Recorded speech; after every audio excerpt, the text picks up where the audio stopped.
Hey guys, Dusty here. Today I'm going to be giving you 5 tips plus a bonus tip for scheduling your training plan. So now's the time of the year where a lot of us are starting to look at our racing schedule for next year and starting to set goals.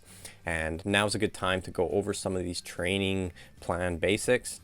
And with that being said, let's just jump right into it with tip number 1, and that is to work backwards. And for purpose of this video, let's just look at an athlete.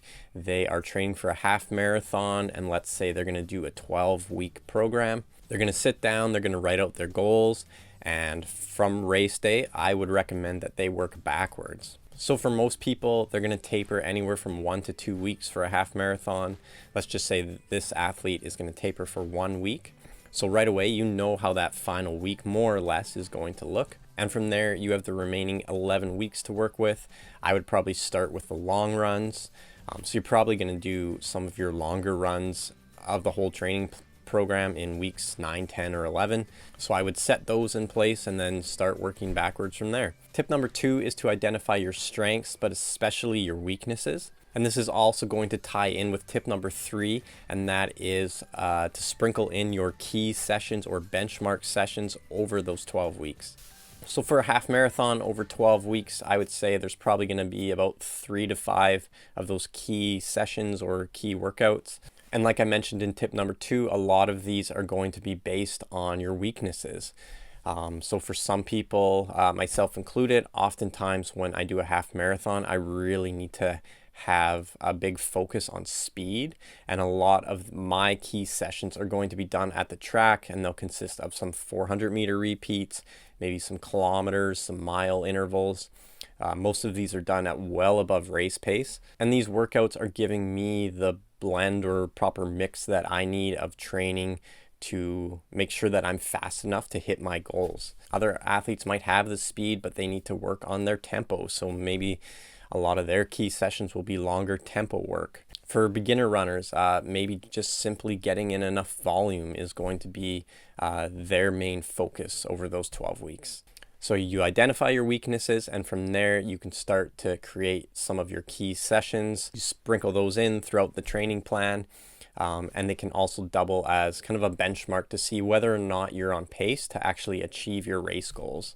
And just as an example, for myself, in one of my last half marathon builds, I think it was 20 by 400 meters on the track, and I was aiming to hit them all at a specific time or faster.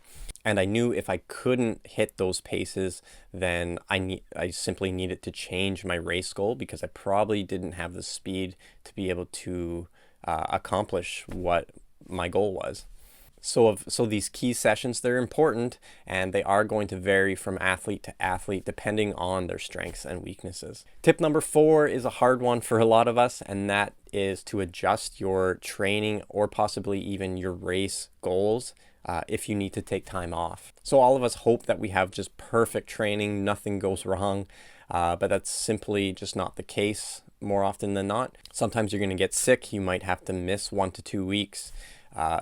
Just life happens to us, and we have to take time off training. And if you have to take enough time off training, you'll do one of these key sessions, or maybe you'll have to adjust the key session, or maybe it goes really poorly and you fail the workout.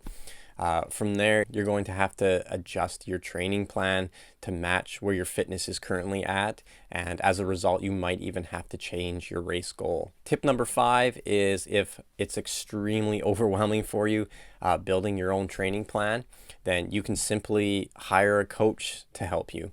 Now I'll start with a little plug.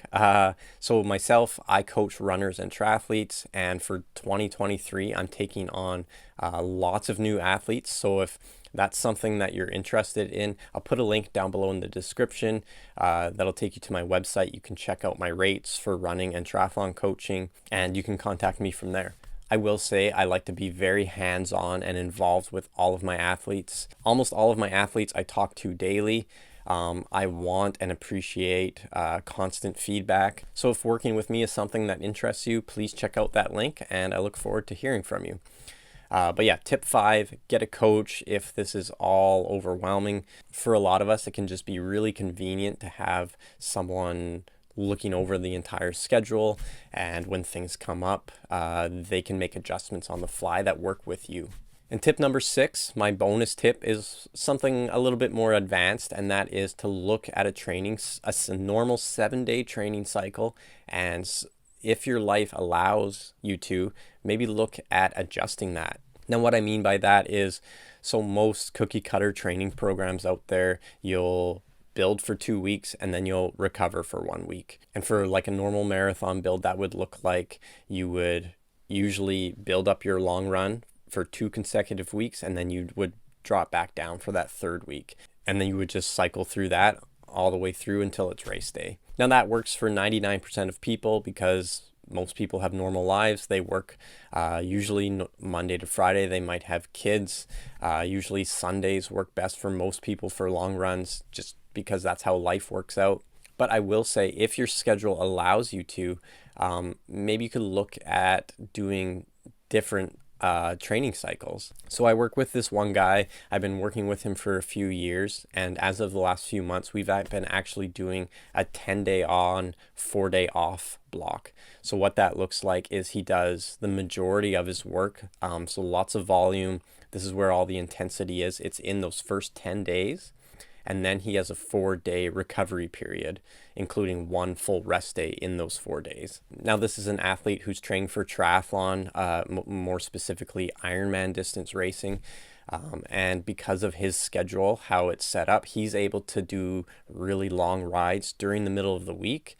I know this won't work for most of you, so most of you can just ignore this final tip. But for some of you who have a bit more time, maybe look at doing things a little bit differently, or asking yourself the question, do I really need a full recovery week, like 2 weeks on, 1 week off? Do I really need that to be recovered, or would I be fine with like a 3-day recovery period or a 5-day recovery period? So this is obviously more advanced and technical. It can get really analytical as well. But I will say, for the right athlete, like this person that I'm coaching, moving things to a 10-day training block has worked out really, really well. So just to quickly recap, what you want to do is, obviously, first you need to set your goals, all of that fun stuff. And then from there, you're going to start to work backwards. It's really easy to start with your long run, work down from there. It's also important to put those key sessions in where you think they're supposed to go in your training plan. Make sure you're making adjustments, and be okay making adjustments if and when you need to take time off training. And lastly, if this is overwhelming for you, you could simply look at hiring a coach. I hope some of you found this video helpful. And like I already mentioned, I'm taking on new athletes for the new year, 2023. So if any of you are interested in that, remember, I'll put a link down below in the description. And like always, thanks for watching, and I'll see you in the next video.